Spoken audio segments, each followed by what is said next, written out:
Yo, what's going on guys, Arekkz here and welcome back to another Destiny video. It is Friday, which means it is Xur Day. Xur is in the tower, you can find him right behind me, and that of course means I'm here to tell you guys what he has for sale and whether or not those items are worth purchasing. So with that being said, let's get started. Of course, if you guys do find this video helpful and you do enjoy it, then a like is always super appreciated. It really does help me out, helps out the channel, helps out the video and all that good stuff. So make sure you drop a like if you do find this helpful, but anyway, let's get into it. So kicking things off with the Titans, this week you have the no backup plans. These are of course your exotic gauntlets, and the main perk is that shotgun kills now trigger forced barrier and your forced barrier's duration is increased. Plus you also get increased melee attack speed and you get increased reload speed with shotguns.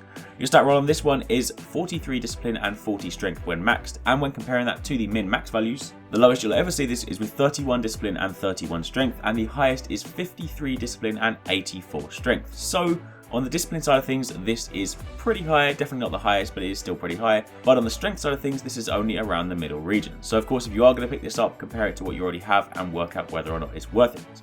Moving over to the Hunters, you have the Knucklehead Radar. The main perk on this one is that your radar remains visible whilst aiming primary weapons. Only primary weapons, mind you, so you can't go and throw on like a sniper rifle or a rocket launcher and still see it. This is only for primary weapons, but either way, it's still great for the Crucible, especially if you play things like Trials of Osiris and whatnot, because then it means you can roam around, staying scoped in for a long time, and of course you can still see your radar. On top of that, you can also gain bonus super energy on grenade kills, and your shield starts recovery immediately after all pickups. The stat roll on this one is 50 discipline and 51 strength when maxed, and again comparing that to the min max values, the lowest you'll ever see this is with 35 discipline and 35 strength, and the highest is 60 in both. So this time around, while it's not the highest, it is definitely at the higher end of the spectrum.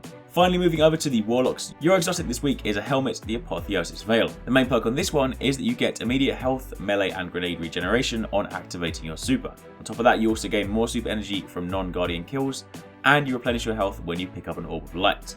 The stat roll on this one this week is 48 intellect and 50 strength when maxed, and again comparing that to the min max values, the lowest you'll ever see this is with 35 intellect and 35 strength, and the highest is 95 intellect and 60 strength. So once again, similar deal, the intellect is around the middle region, whereas the strength is nearer the top, so it's not a bad roll, but it's definitely not the best. Next up this week we have an exotic heavy weapon, Dragon's Breath. This is of course the year 2 version. If you guys didn't see the video that I put up over the Christmas period, then I'll link it down below so you can check it out. But in short, year 2 Dragon's Breath is miles better than year 1.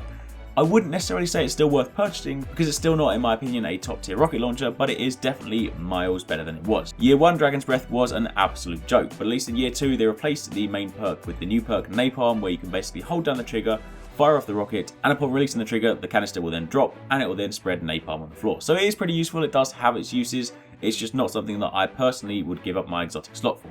Either way, if you do want to get it, then it will set you back 23 strange coins today, and if any of you guys do really want it, don't forget that if you do log into Destiny between today and the 10th, which is of course Sunday, you should find 15 strange coins and 15 motes of light at your postmaster, plus if you complete an event you'll also qualify for an exclusive emblem.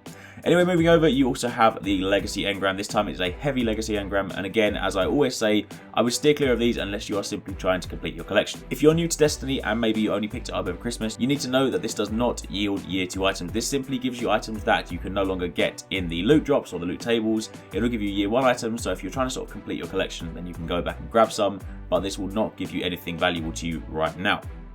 Finally, moving over from there, of course, you have your curios, so you have your plasma drive, your stealth drive, you have your heavy ammo synth, and your glass needles, and finally, of course, a mote of light. And that's it. That is Xur for this week. That's where you can find him, and that's what he's got for sale, and those are the stat rolls. So hopefully you guys found this helpful. As always, if you did, then again, a like is always super appreciated. Comment down below and let me know if you guys picked up anything this week, and thank you very much for watching. Take it easy. Catch you next time. Peace out.